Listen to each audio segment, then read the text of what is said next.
Welcome to Growth Faculty and our special series with our very own Head of Learning, Barbara Harvey, this session on circular learning, the connected future of learning. Growth Faculty hosts the world's best business minds to present the latest thinking and ideas. And in a moment, Barbara will join me here in the studio to share her circular learning framework to help leaders make the most of every dollar and hour spent on learning and development. I'm your MC, Christine Knimonth, and a very warm hello to our members and enterprise clients. And if this is your first ever event with us, welcome to our learning community. I'm broadcasting live from the inner west of Sydney on the traditional lands of the Gadigal peoples.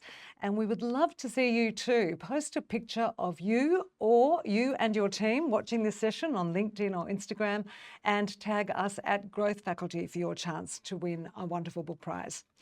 We're recording Barbara's session today, so Growth Faculty members can access the replay in the on-demand library.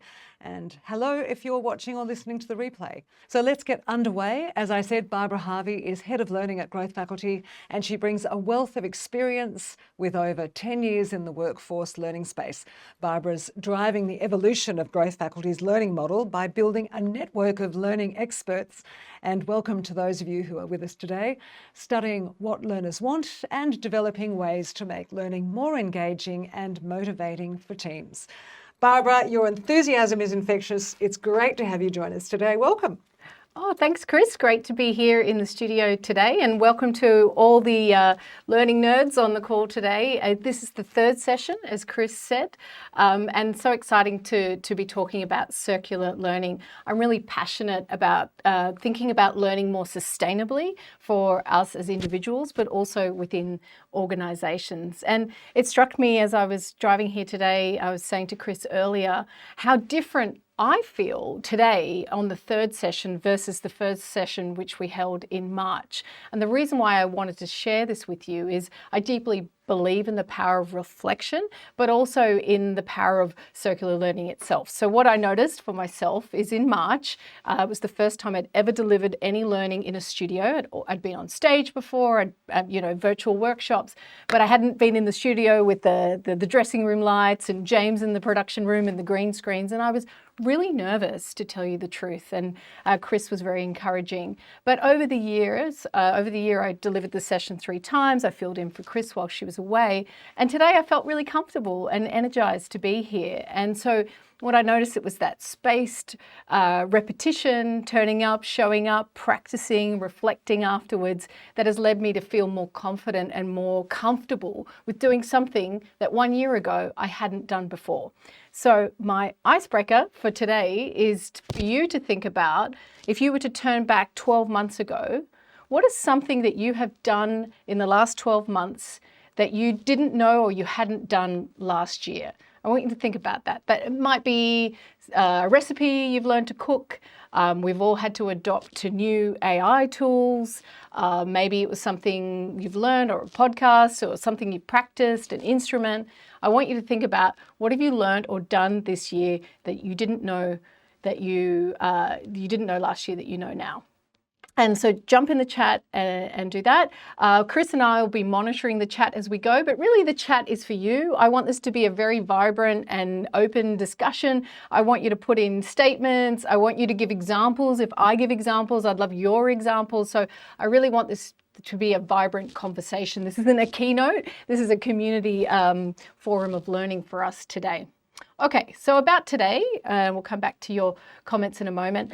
This is the purpose and agenda. So we're going to be looking at this circular learning model, and really it's more of a mindset in terms of looking at learning more holistically and systemically, and less as a one-off event. But we're going to look at why learning matters. Like, why are we doing this? Why are we investing in learning? We're going to look at wasted learning, so the waste and the sort of landfill of learning that I see about. I'm going to introduce this concept of circular learning. I'm going to look at 5 failures of workplace learning from a learning scientist who I love and adore. And I've got 7 ways to integrate into your workplace. Along the road, here we go. Along the road, I'll be giving you some prompts. So I've got a toolkit prepared for you and some prompts that I want you afterwards to do some homework and reflection and come back to. So you'll have that as you go along the way. Chris, do we have any little comments there? Yeah, What actually have they're we got? coming in fast and furious. People talking about fitness, gardening, starting a new job, growing confidence in AI tools, and lots of Amazing. people contributing, and a couple of people who share my love of pickleball, which is something that Oh, I've started lovely. learning. So Which I'd never heard of a couple of years ago. That's awesome. So something I really encourage you to do as well as we get to the end of the year is reflect on what you've learned this year. It's really an important practice. Okay, so here are some references and inspiration for today's session and for some of the work and research that I've been doing. And this is in the toolkit as well.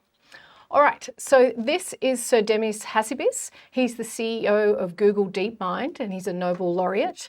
And in September 2025 at an innovation summit in Athens, he was asked, given all the disruption and change that's coming and that's ahead, what is the most important skill that the younger generation and us in the workforce need to invest in? Now, his Google DeepMind is responsible for some of the greatest developments in generative AI. So you really want to listen to him when he's asked that question. And his response was learning how to learn will be the most important skill. So the actual ability to learn and how to process things and adapt and develop cumulative knowledge, but also investing in learning because we don't know what's ahead. So we can't be prepared unless we're willing to invest in our own learning. And this is important from an organisational perspective. You said at the beginning, Chris, the dollar value of learning. And this is something I know as learning and development professionals, it's a bit of the holy grail of how do you prove the impact, the return of impact on learning? And I was really excited to find this model. It's really hard to say, so hopefully Chris was testing me early, absorptive capacity. So this is an academic body of research that actually proves the power of an organisation investing in learning. So it is the ability to evaluate and utilise external knowledge as a force for innovation. Because basically if an organisation just sits within itself and doesn't look out to learn, it will stagnate and it will plateau. And I've got an example of this in a moment. So this is a measure of an organisation's ability to learn. And I do love a story. I do love film production, so I thought I'd start here. So this is the story of Kraven the Hunter from Sony. Have you heard of the film? Probably not, because it was one of the greatest film flops of all time, versus the Squid Game from Netflix, which you most likely have heard of. So these are two examples of a fail and a success at absorptive capacity, or basically an organisation's willingness to learn. So in the case of Kraven the Hunter, which is a Sony Marvel film, they relied on past success. So they relied on the power of the franchise, very famous director, Russell Crowe. It was all the formulas for success that they'd had in the past. And of a $100 million budget, it delivered $10 million in revenue. So it was a box office success. Opposite of success, disaster. And this was because they weren't listening to the market. They weren't listening to the trends around the characters and so forth.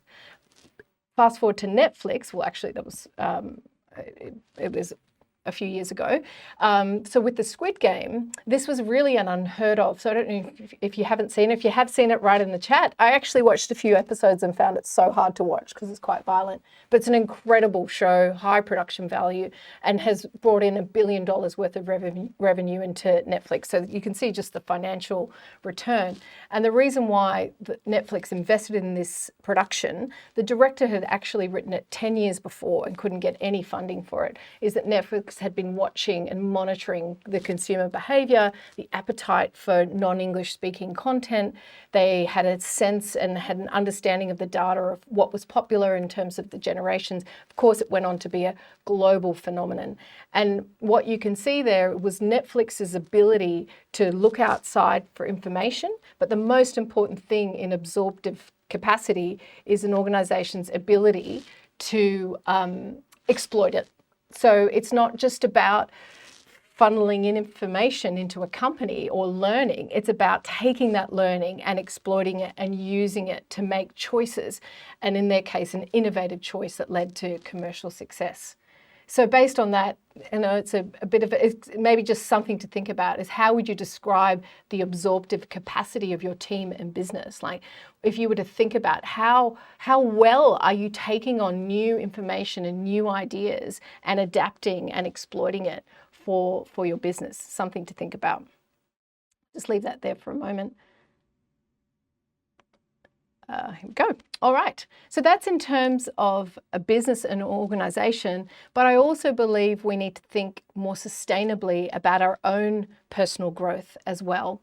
And I've been thinking a lot about longevity. So you'll see this a lot. Even we've got Stephen Bartlett next week, Diary of a CEO, and so many of the people that come onto his show talk about longevity. And this is a great book here, The 100-Year Life. And Linda Grattan, I'm a big fan of her, talks about how we've moved from these 3 stages of life, being education, career, and retirement, and we're now moving into this multi-stage life. And if you think about it, education in the old school would finish. You would finish school, and then maybe you do some post-school education, and then that would be it. And Linda Grattan talks about that until that point, education is your occupation. You're a student. You know, as a child, you go to school, you learn. But as an adult, education then becomes a choice. But what we know is that in order to live a long life and have longevity and also to have sustainability in your career, you know, if we need to learn how to learn, then we must be investing in our own education as we go on. We can't, it needs to be less of a choice. So this is Jim Quick. So he was a guest on Stephen Bartlett's Diary of a CEO, and he talks about the power of investing in your own learning and memory. And you'll hear him talk in a moment about digital dementia. So if we're not, we're outsourcing too much of our memory and learning to external sources. So I'm going to play a short video here in a moment, and you can hear from Jim Quick. You know, my shirt here says use it, right? It's like use it or lose it. It's like our body. If I put my arm in a sling for a year, it wouldn't grow stronger. It wouldn't even stay the same. It would atrophy. And the high reliance on technology, like using your phone as an external memory storage, they call it digital dementia. It's a new term in healthcare. Digital dementia is the high reliance on technology to store information that you would normally have to store in your brain, but now that you don't have to do it, not everybody is exercising those parts of our brain to keep our memory sharp. Is there science that shows we have to exercise our brain? You know, the two biggest, two dips cognitively in terms of cognitive performance in people's life cycle usually happens when people graduate school, because somehow they associate education along with learning. They think their traditional education's over, so their learning is, they're done learning, right? And that could be an unconscious belief. But the other dip in cognitive performance is usually when people retire. Often when people retire out of their career, their job, sometimes they mentally retire. And it's interesting that once the mind kind of retires, the body is not too far behind.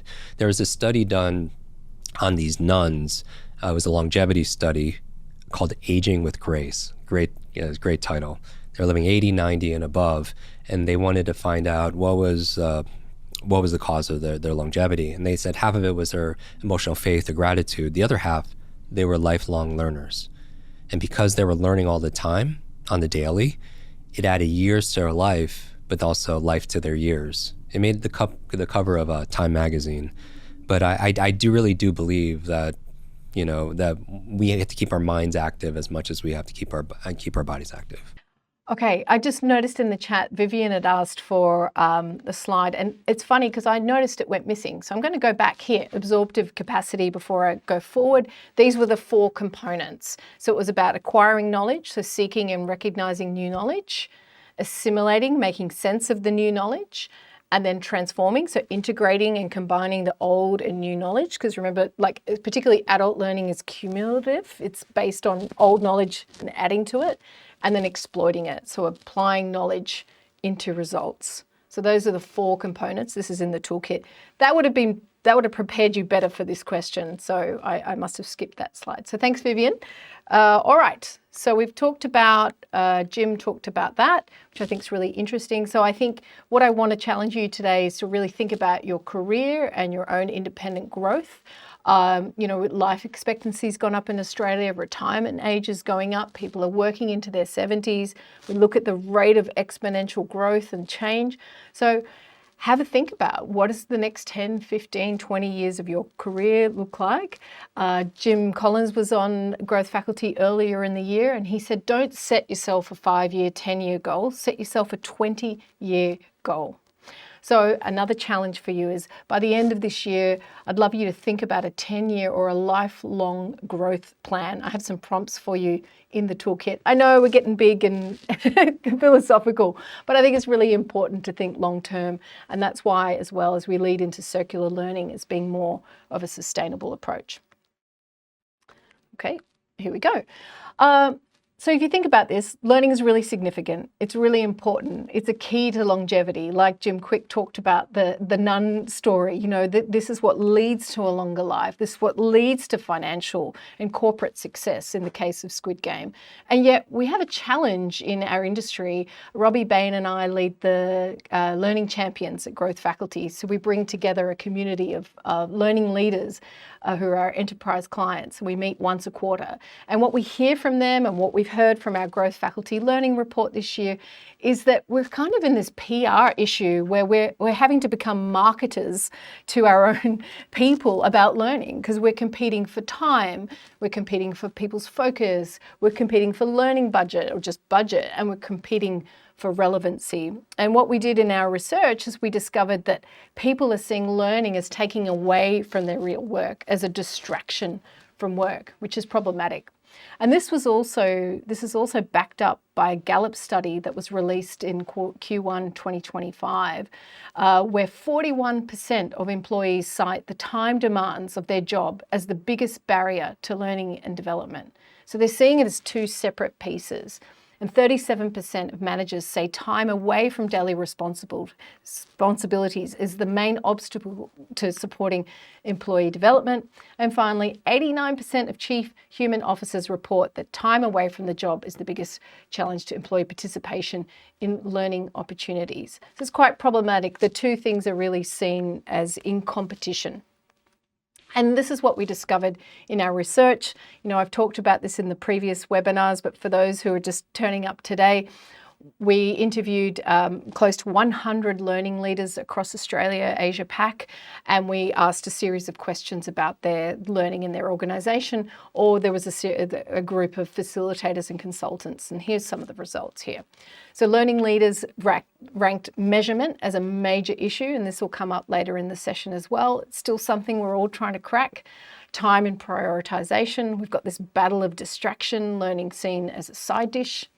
And we also have this choice overload. We've never had more learning at our hands. We've got high production value, great quality content, and it's really in, free, not free. And what's happening is it's leading to sort of paralysis of choice where people have got so much at hand.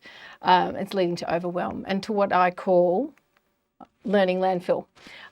So we're seeing a lot of waste. And we know this because if I just have to ask you, I do this all the time, have you signed up for a webinar, not turned up? Have you joined a course and not finished it? I often talk about self-directed learning being the home exercise bike of learning. Often we're leaving learning on the shelf. Oops.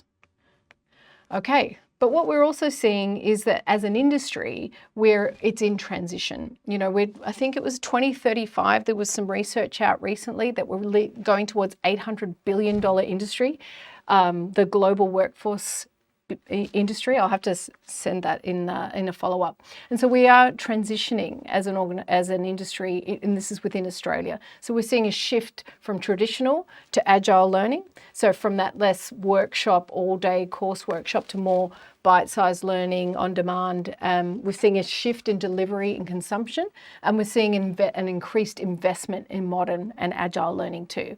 So 66% of organisations report that they're likely to increase investment in modern agile learning in the next 12 to 24 months. And only 7% of learning leaders say traditional methods have served learners well. So this is what I believe is leading to, I talk about landfill learning, but also single-use learning. And so it's make, take, waste. So if we think of like the environment, we take an item, we use it, and then we throw it away. And this is what, if we don't think about learning more systemically, this becomes a danger. And even if you just think about one piece of learning, many of us have heard of the Ebbinghaus forgetting curve. It was brought about in 1912 actually, but still holds true. And the idea is that there's such a steep drop-off of memory once you've learnt something new. And that actually has evolutionary need. We can't remember everything because we would walk around and just have too much information in our brain. But if we don't have prompts, and if we don't have a methods to prompt that memory after that piece of learning, you'll just forget it. And that's why it's so important to think about learning as being ongoing, as something that you practice, because it really is, it'll just be a case of single use. And dangerously, as Jim Quick talked about that digital dementia, we're seeing this, and I know the smartphones, you can see it in these stats here, it hasn't helped us in terms of our memory. You know, we think about a phone number, for example. Certainly when I was growing up, you had to learn everyone's phone number. I actually realized the other day, I don't know my daughter's phone numbers. I realized they had new numbers and I didn't know them, which is quite terrifying really. So what we're seeing globally is a decline in memory retention, shorter attention spans, and reduced reading and learning engagement. And so this is showing up in organizations too, because there's a fatigue around learning. So you'll see this was by the Financial Times, some analysis of 18-year-olds who report issues in concentration. Difficulty in concentrating is going up and up and up. And that's correlated with trouble in learning new things. So as our concentration goes down, so does our ability to learn new things.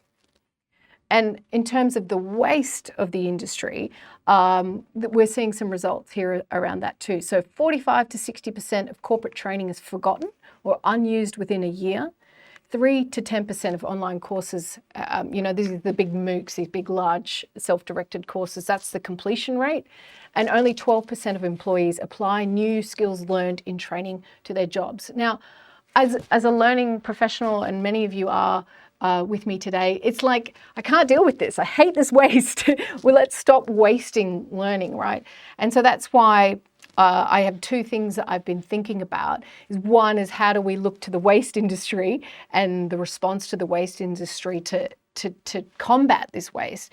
But also, how do we think about designing and delivering learning that is more durable, that's built to last? And I ask this question, what makes unforgettable learning? What is it? What is the kind of learning that we experience that we don't forget, that won't drop off? And apart from the prompts and the agitation of memory retention, what about the actual learning experience? So here's a question for you. What is something you have learned, could be in your life, in your career, maybe from your childhood or in the last year, that you have never forgotten? What is something that's really etched in your brain that you've never forgotten? I immediately thought of fairy tales and parables, but I also have a story as well. But I'd love you to write in the chat, what is something you have learned that you've never forgotten?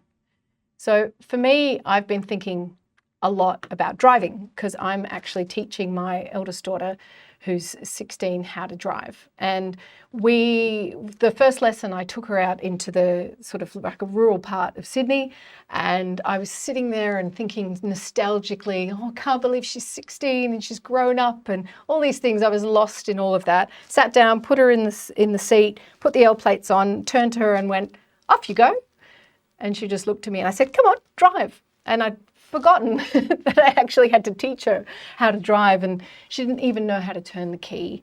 And the reason why I share that is because I actually think, and this will come up in a moment, I think that learning to drive is one of the most interesting approaches and most successful approaches we have to learning the way we conduct driving. But we start from not knowing anything and not even knowing how to turn the key. So I'd love to know any examples there, Chris? Yeah, actually, what's very interesting is coming out is that people are talking about rote learning things at school, and also song lyrics coming out as well. So, and Julie's Julie says all of us are cleverer than one of us. She's saying there, but yes, song lyrics, times tables, Yeah. swimming, riding a bicycle, driving. Fiona says, I had to learn by rote in primary school. And so I think that's true. But I also think when you tell that stories, you think of the Indigenous peoples and how, stories can be passed down, centuries. Through generations, yeah, exactly. Yeah, stories. And the rote learning is interesting because as children, what we're learning something for the first time, and then as adult learners, we build on that. But yeah, I think we're trying to shortcut learning today. We think everything's so quick and fast, but there is some principles of learning that we must keep.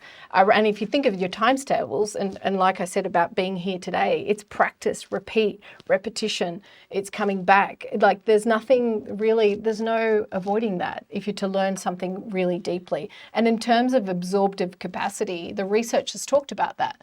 It's like the actual organization's ability to absorb and then exploit dependent on the wholeness with which they were learning. You couldn't just skim over the learning. Okay, so that was that. So I thought this would be interesting in terms of what makes forgettable learning. This is Dr. Will Thalheimer. He's one of my heroes. He's a great learning scientist. He's done so much academic research. It's great because I can't read hundreds and hundreds of research papers. He's done the work for you. So here are some 5 failures of workplace learning. If you identify with them or if they're familiar to you, please share in the chat. Some, if not all, you will recognize. So the first one is neglecting to minimize forgetting. That sounds like a mouthful, but basically it's not taking into account the fact that we forget things. So not building into our learning prompts. And that can even be, so he talks about learning in context is really important. So not learning in abstract. So that might even be a case study or reflection questions or joining the docs back to the organization within the learning. It doesn't necessarily mean rote learning in that old sort of memorizing piece, but it's about, making that connection. The second is lack of training follow through. So not coming back to it, that kind of make, take and forget piece.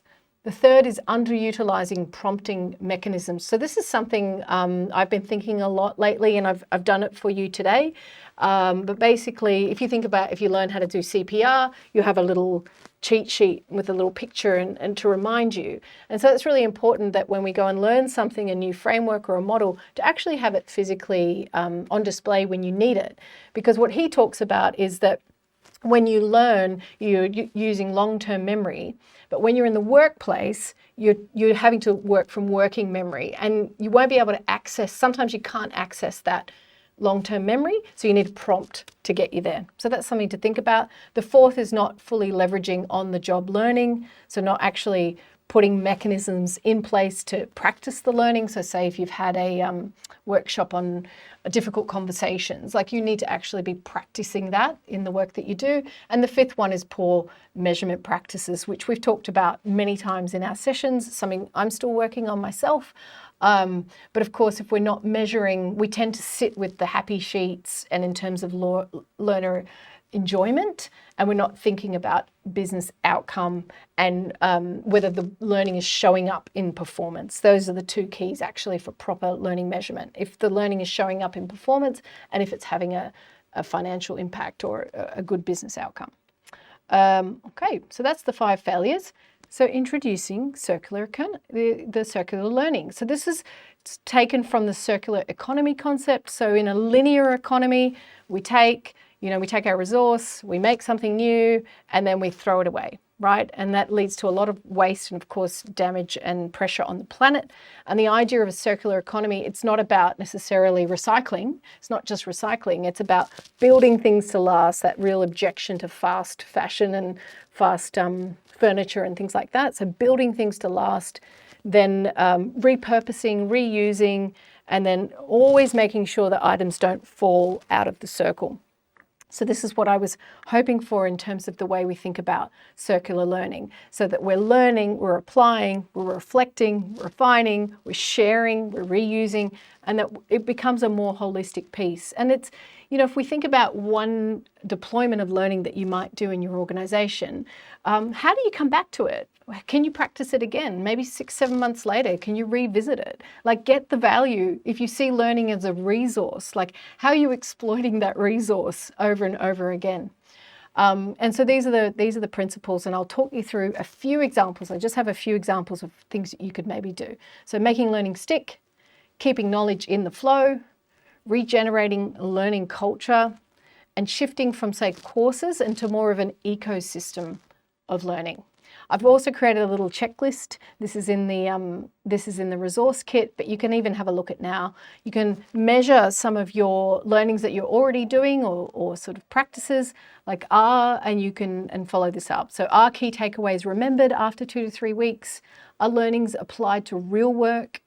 Do others benefit from new knowledge? Is there structured reflection?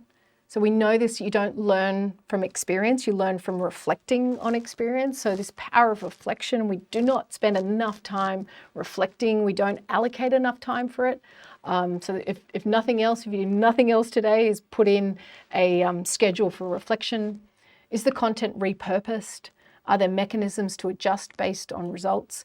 And does your organization reward and recognize applied learning? So these are all questions I'd love you to think about as we go forward.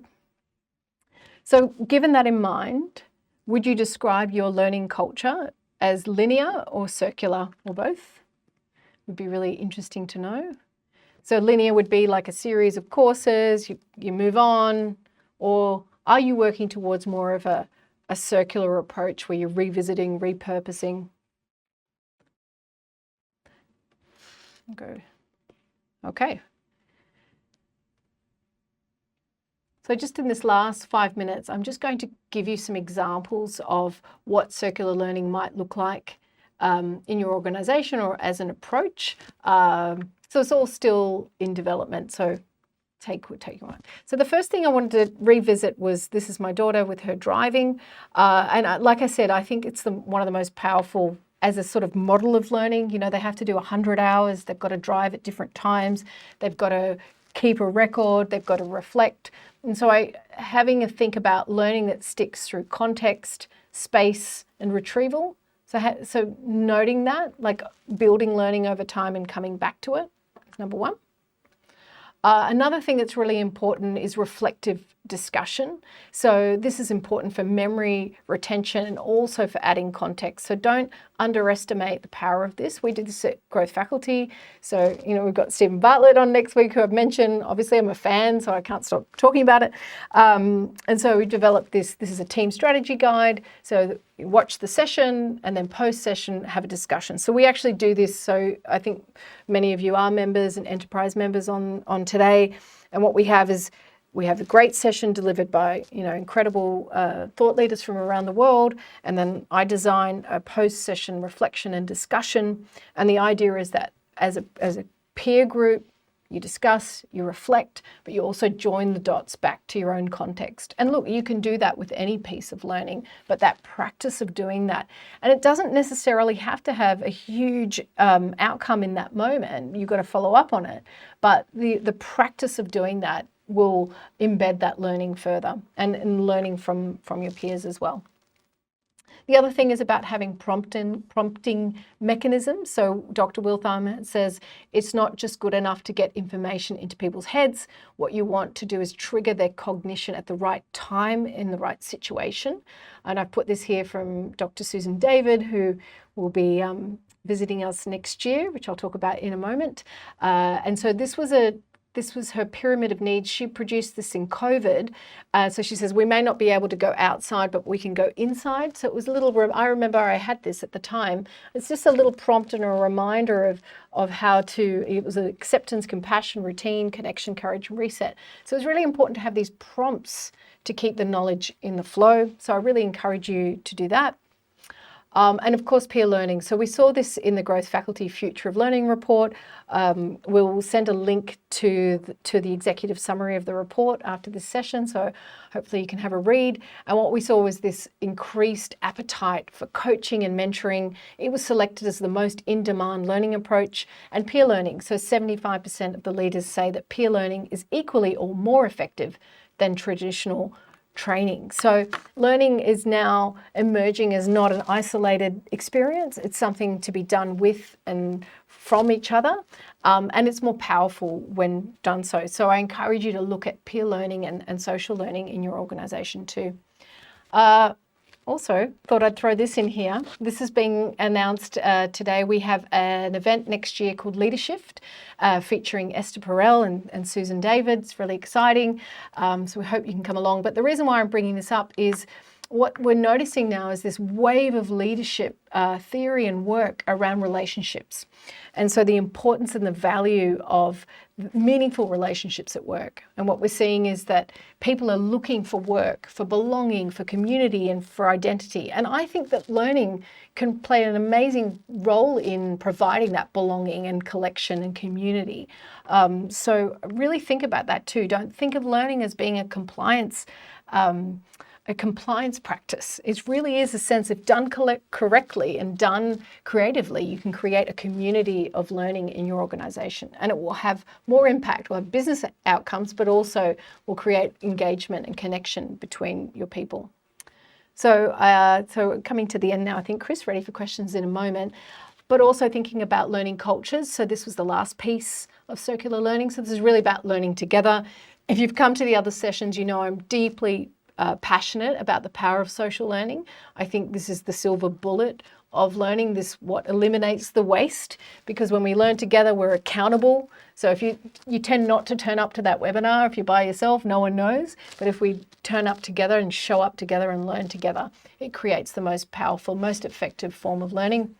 And if it is exciting, and joyful, like we've got with Stephen Bartlett and like leadership, it can create what's called collective effervescence. So that's a concept from sociology that happens when a group of people comes together, shares the same energy or excitement, gets everyone fired up and inspired and connected at the same time. You may have heard me say before, I think that collective learning is like the new office drinks. You know, we're not, the sort of popularity of that has gone down. So let's replace it with enjoying learning together. So just a final few little notes. This is from courses to ecosystems. So thinking about learning in your organisation as being an ecosystem. So some principles here, these are ones that we look to, is building to last, setting a cadence of learning, allowing team discussions, having your prompts and your tools, and creating learning channels, which I know many of you do already.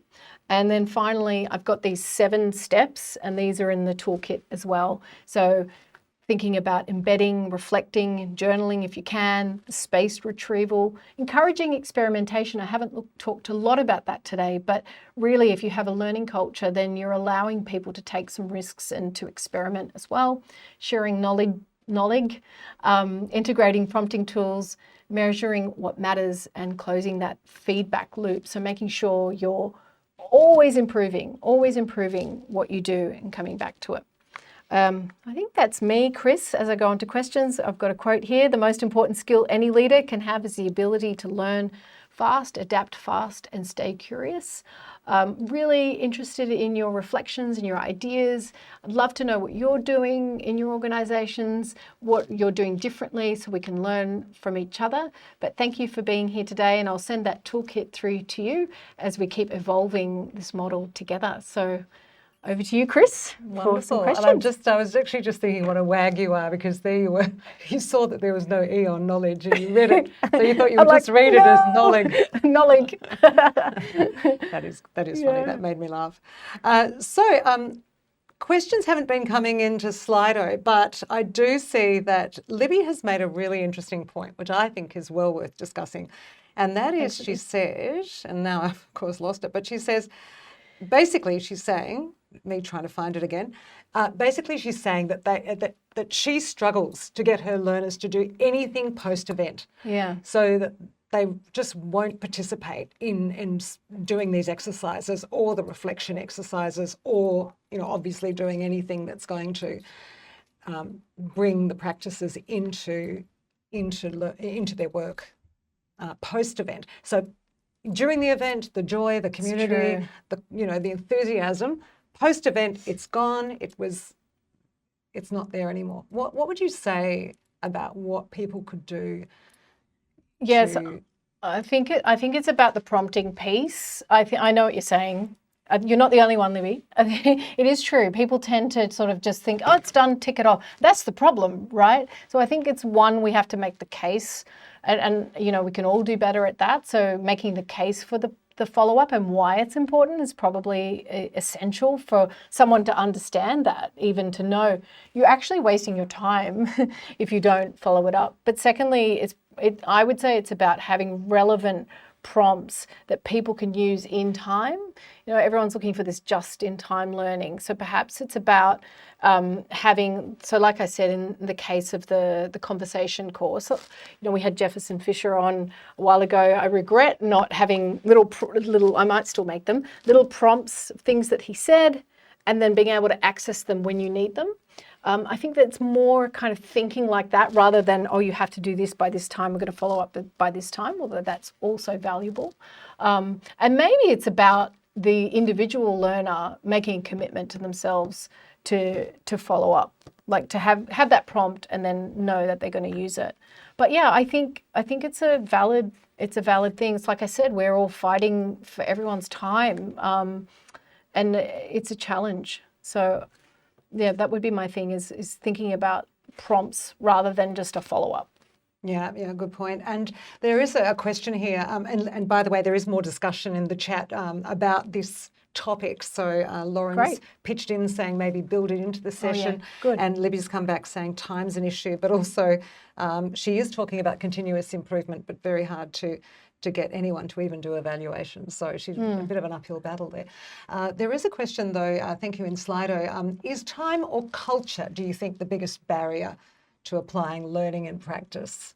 Yeah, I don't think time is the issue at all.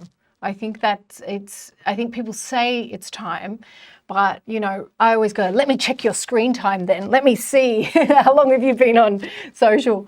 So I think it's definitely a culture piece. It's definitely an allocation of time as well, because what's happened is in traditional learning, you went away and you did a workshop, right? And so you were offline for that day. When I started in professional development, we were at, Barangaroo in the big buildings and people, that was it. You learnt in that time. But now, because of self-directed learning and because we're learning here and there and everywhere, which is great, but then it becomes, well, actually I've got this deadline, or I've got this. And then maybe your leader is not necessarily, they're thinking, wow, that person's off on that course. So we talked about this morning. So role modeling is extremely important. So often you can tell in an organization if the leader themselves is role modeling, investing in their learning or allowing the time or showing. We've talked about this with our clients, is actually, can you get a senior exec to come to the session to what's the word, not role model, but to,